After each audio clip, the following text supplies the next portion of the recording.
let's begin with Lesley. Okay.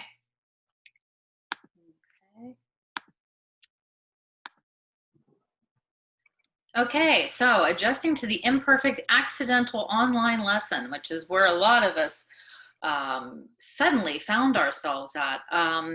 So like I said, I mean, a lot of us who are speaking today, we have, I think, what, four out of five of us, we have our own schools. So, you know, with teaching young learners, we really had no guidance or experience doing this. And it's a lot different, I think, than if you're teaching in the public system or if you're teaching at a university, in that we have an extra concern in that if we do not please the parents of our students, then we might not, you know, we have to, you know, if our students are not satisfied with the lesson, they may quit. So that's an extra worry and an extra concern that we have. At my school, I teach, my youngest student is Nen Chu, up to the second year of high school. My classes are very different. They're 90 minutes long. The second half of the class has a very strong CLIL focus. I just really had no idea how I was going to bring these lessons online at first. So I was one of the people who tried to put it off as much as I could until I just couldn't put it off anymore. I had a really good experience in that, luckily, in October, I went to Cote Seoul for the first time. Those of you who don't know what Cote Seoul is, this is like a huge English teaching conference in South Korea. And before I went, I was really determined that I really wanted to make some connections with other school owners in South Korea. So before I went, I asked some mutual friends, you know, can you please introduce me to some school owners? And I got to meet them and got to know them. Very, very interesting things that they had to say. Well, South Korean English schools are a little bit different in that the government has a bit more control over what they do. And as you know, South Korea was very, very proactive when it came to taking care of the coronavirus crisis. And all of their schools were ordered to close in mid-February, suddenly. Of course, you know, South Korea is a lot more of a wired country than Japan. However, I did hear from them, so I reconnected with them, like, oh my goodness, what if I have to do this kind of thing? And so I did get to hear a little bit about what they were doing in February. And I was warned, they were all telling me about Zoom. And I was warned, they said, oh, this is really, really difficult to do with students under the age of 9. I just kept hearing that over and over again. So I knew that this was going to be a challenge. And then we decided to go online. Once the state of emergency was declared in Aichi Prefecture, I took off a week to figure out what I was doing. And then we took the classes online soon after that. And that's yet another story, you know, really getting the students online was, you know, a very big challenge. And I don't really think that I thought past that. I was really, really concerned about getting them online in the first place. And as many of you know, everybody has this idea that Japan is so high tech, and it's really not. And especially the parents of a lot of our students are not very high tech.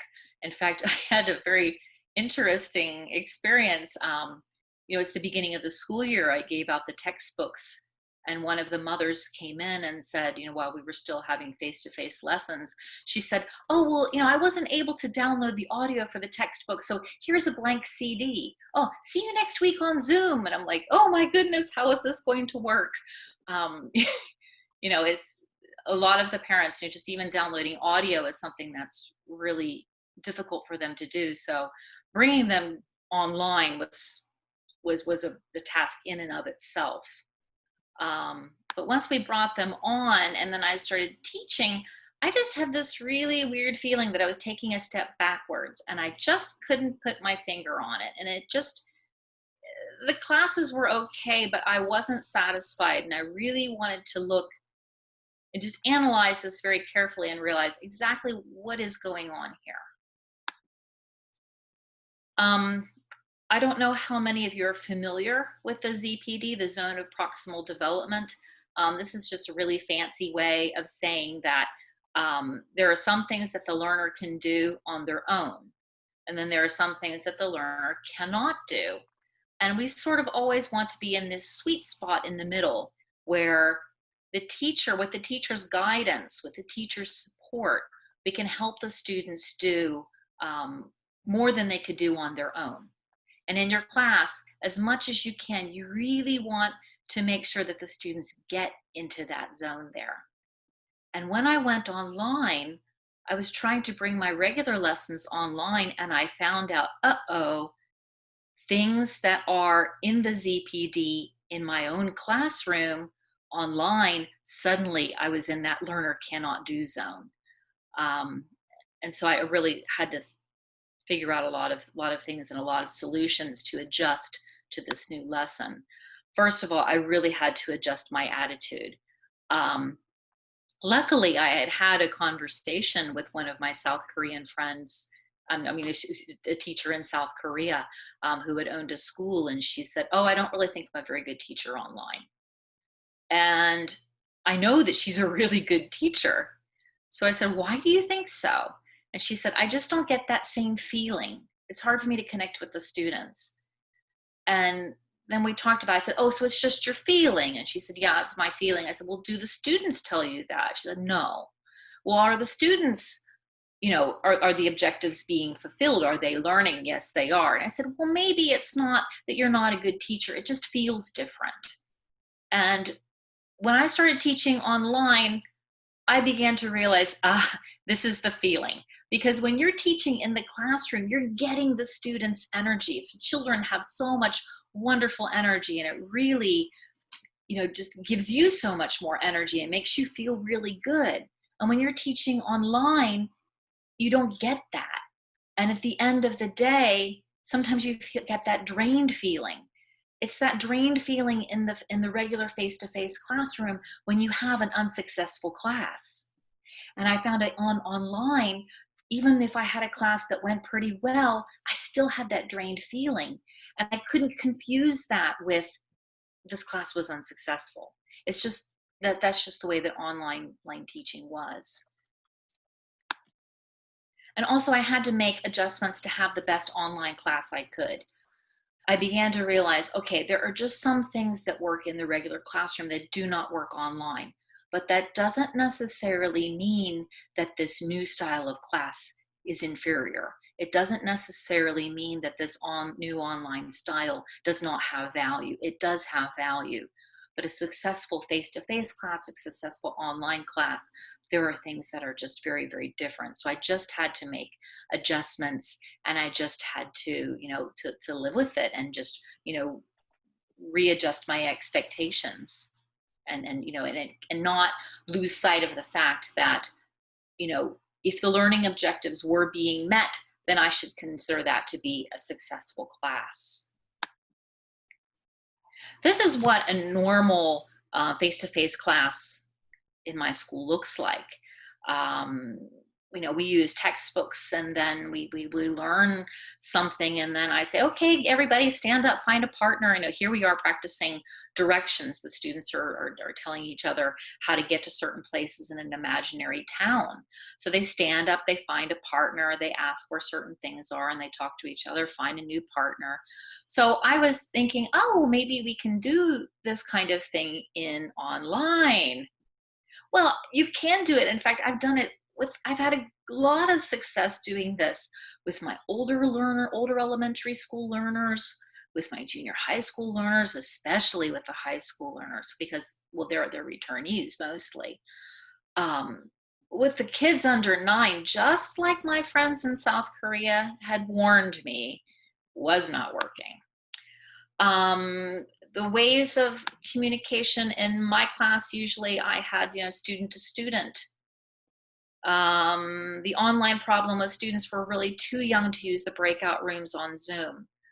Even with the sort of more advanced returnee kids, if they were too young, you can join the different breakout rooms. I would join the breakout rooms, and I would get the kids all looking with this expression like, "Sensei, what are we supposed to do?"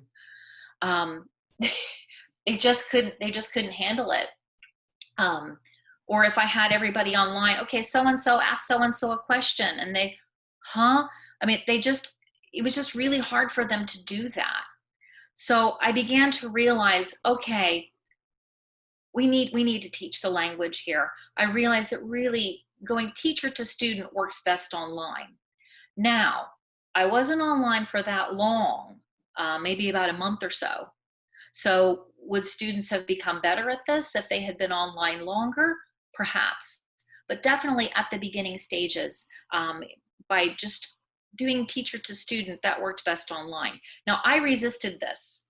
I resisted this because I thought, well, that's sort of more the traditional way of teaching. And, my school is not that way. We don't do things the traditional way. But in this case, that is what worked best.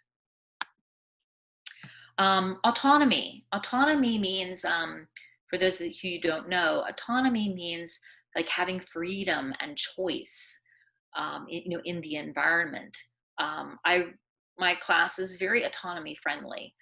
Students feel free to do things by themselves. They're encouraged to trust themselves and to try, make mistakes, and to rely on their own abilities. But however, when I went online, well, kids need help using the technology. And then the parent is often right outside the camera's view. Sometimes hear them like hissing the answers at the children, like that. So the kids were no longer, feel they had the freedom. Even if the parent was trying to be as non-intrusive as possible, the parent was still there. The kids still felt the pressure. So my solution to this was, after the third class, I told the parents, the students are now used to, the technology. Let's really try to give them the freedom, like the freedom that they would have if they were in a normal class. But of course, I wasn't able to do that until the students had been given a chance to get used to that technology. Okay, class procedure. With the teacher's guidance and help, students had choice when making class materials.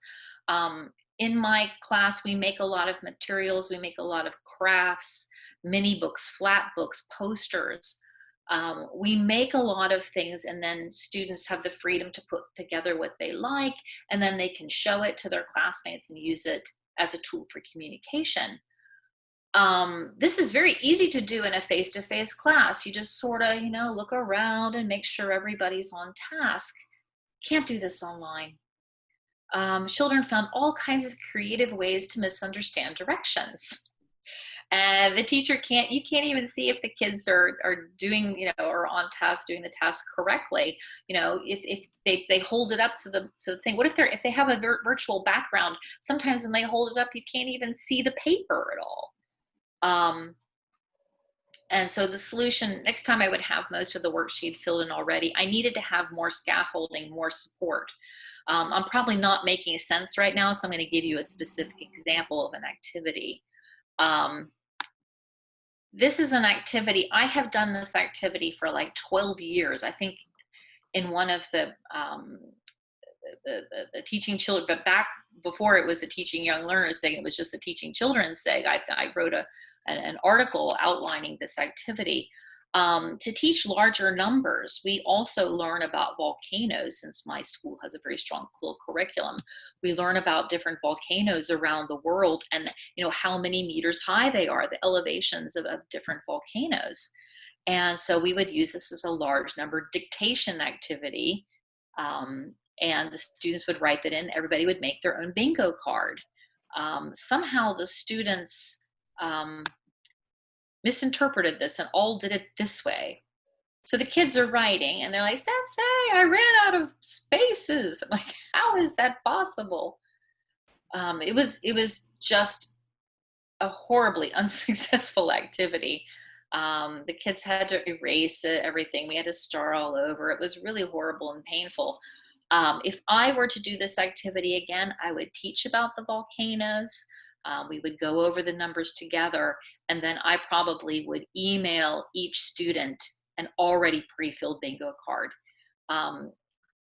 just giving that extra scaffolding. It just would have made for a more successful activity.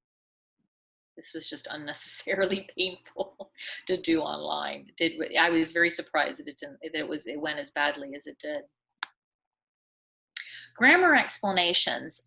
In my class, of course, I don't explain grammar using meta language or, terminology or anything, but, through pictures, through different ways I can sort of explain how different grammar forms are used. I can explain them in a very child-friendly way. The online problem is a lot of the kids just really they sometimes distracted online. They weren't really paying attention so much.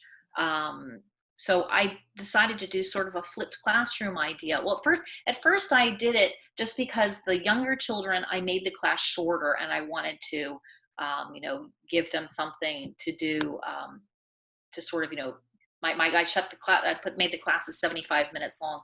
I wanted a 90-minute class. So I made like an unlisted YouTube video to send to them to sort of make up for that cut 15 minutes. But then I found out that students were really watching these and they were learning the grammar before class. And then when I started doing that, then the next time, then they already knew it. And it just went so much more smoothly. So in fact, I'm sort of thinking that I'm going to continue doing that. Okay, class control. In my own class, I sort of have expectations of good behavior. Okay, some students are not allowed to sit next to one another. Of course, if a student is misbehaving, the teacher can tell them to not, to please behave. My online problem, I had two brothers using the same computer during a Zoom lesson. I never let these boys sit together. Now they're right next to one another, grabbing each other's hair and punching each other. So the only solution to this is just to pray really, really hard that we can get back to face-to-face lessons soon, because there's really nothing that you can do in this situation. There really isn't, unfortunately. Okay, so thank you very much.